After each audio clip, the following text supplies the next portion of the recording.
But understand this argument about words not mattering. The most important thing that we can do right now is to re-engage the American people in the process of governance, to get them excited and interested again in what works and what can work in our government, to make politics cool again and important again and relevant again. Don't tell me words don't matter. I have a dream, just words. We hold these truths to be self-evident, that all men are created equal, just words. We have nothing to fear but fear itself, just words, just speeches.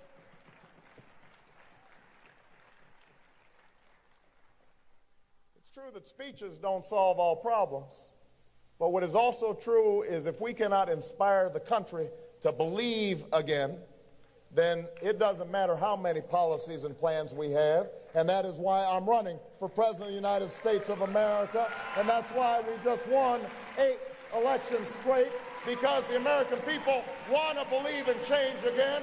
Don't tell me words don't matter.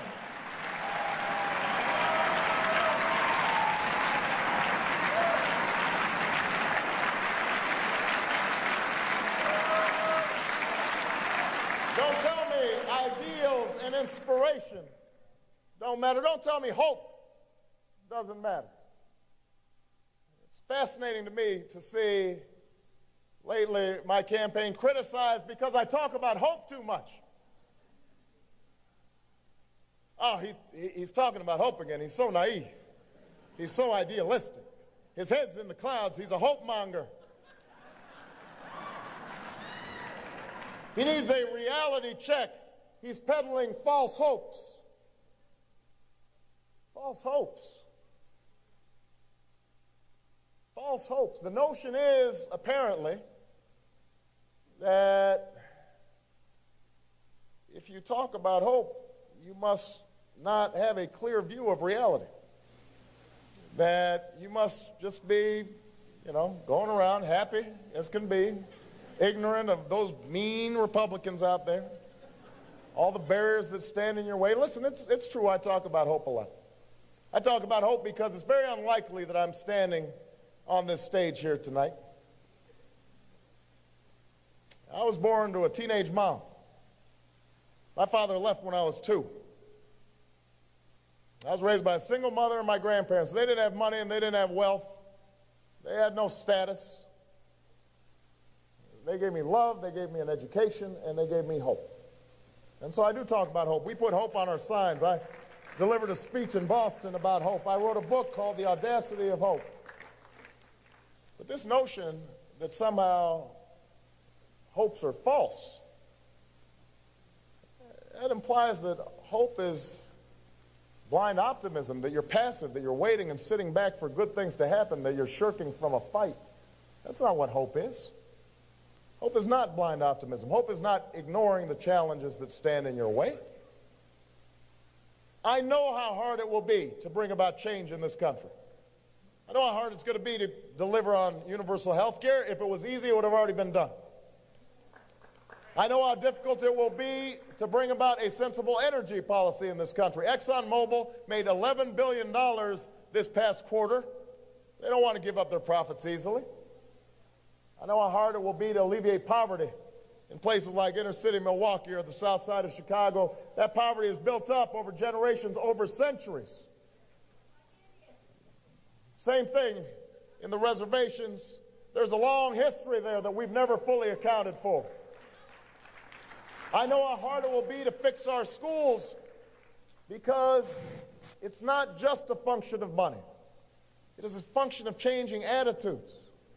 We're going to have to change how we teach our children. We're going to have to change how we nurture them. We're going to have to parent. And changing culture is a hard thing. I know because I have fought on the streets as an organizer. I have fought in the courts as a civil rights attorney. I have fought in the legislature, and I've won some good fights. But I've also lost some fights because I know good intentions are not enough when not fortified with political will and political power. I've seen how politics can be used to make us afraid of each other. and how we turn on each other, how fear can cloud our judgment. And suddenly we start scapegoating gay people or immigrants or people who don't look like us or Muslims because our own lives aren't going well. I know how hard change is. But Democrats, I also know this, that nothing in this country worthwhile has ever happened except somebody somewhere was willing to hope. That's how this country was founded, by that greatest generation, by that group of patriots that declared independence against the mighty British Empire. Nobody gave them a chance. That's how slaves and abolitionists resisted that wicked system, and how a new president charted a course to ensure this country would not remain half slave and half free. That is how the greatest generation, my grandparents' generation, my grandfather fighting in World War II, my grandmother staying behind with a baby working on a bomber assembly line, how that greatest generation defeated Hitler and lifted itself up out of a Great Depression. That's how we populated the West, pioneers with great courage but also hope. That's how immigrants came from distant shores, uncertain about what they would find when they arrived, but knowing they wanted a better life for their children. That is how workers won the right to organize against violence and intimidation. That's how women won the right to vote. That's how young people traveled south to march and to sit in and to be beaten, and some went to jail and some died for freedom's cause. That's what hope is. That's what hope is. Imagining and then fighting for and then working for what did not seem possible before. That's leadership. John F. Kennedy didn't look up at the moon and say, "Oh, that's too far. We can't go." False hopes. Martin Luther King didn't stand on the steps of the Lincoln Memorial and say, "Go home, everybody, the dream's deferred." False hopes. Y'all need a reality check.